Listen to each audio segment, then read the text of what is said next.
Hi, I'm Ed Baldwin with your weekly wrap-up for Friday, November the 4th. Well, the corn and wheat market started the week out with a bang on news that Russia was pulling out of the grain shipping deal with Ukraine. 2 days later, Russia said they would honor the deal, and prices quickly declined. But they did manage to hold on to some small gains by the end of the week. The oilseed markets, well, they fared much better. Both canola and soybeans were up on higher vegetable oils and good crush margins. And the U.S. Fed raised their key interest rate another 75 points this week, which boosted the U.S. dollar and weighed on the equity markets. Our January canola contract this week was up $34.30 a ton, and it closed out at $898.40. The canola was up on the gains that we saw in the vegetable oil markets and the record high crush margins. Higher crude oil was also supportive, while the higher Canadian dollar limited that upside.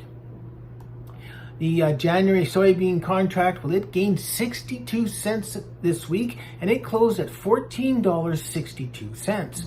The corn contract, well, it finished the week unchanged, still at $6.81, and it was back and forth through the week, but it just couldn't quite get some traction going.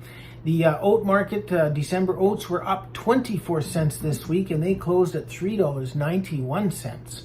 And our December Minneapolis spring wheat contract, well, it was up a dime. It was up 10 cents, closing out at $9.55. The wheats, well, they ended with small gains in a very volatile week. The uncertainty over the Russian-Ukraine export agreement and a potential for downgrading of up to 8 million tons of Australian wheat to feed provided the support. Our December Canadian dollar this week, well, it was up a half a basis point, a little better. It was up 58 basis points, I should say, and it was 74.10, closing out at 74.10.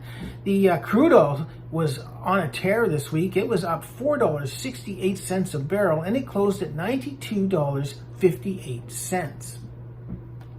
For next week, well, we do have a USDA report out on Wednesday, and the trade will be looking to see if USDA will lower the corn and soybean production numbers. Canola, well, it did achieve our $8.95 objective, and it moved above $900 for the first time since July. But prices failed to stay there on profit-taking at today's close. We will look for some follow-through strength next week and for canola to start closing above that $900 mark. Wheat continues to stay above that $9.30 area and is trading between $9.40 and $9.60. We'll look for this choppy trade to continue as prices work their way back towards that $10 area. I'm Ed Baldwin with your weekly wrap-up for Friday, November the 4th.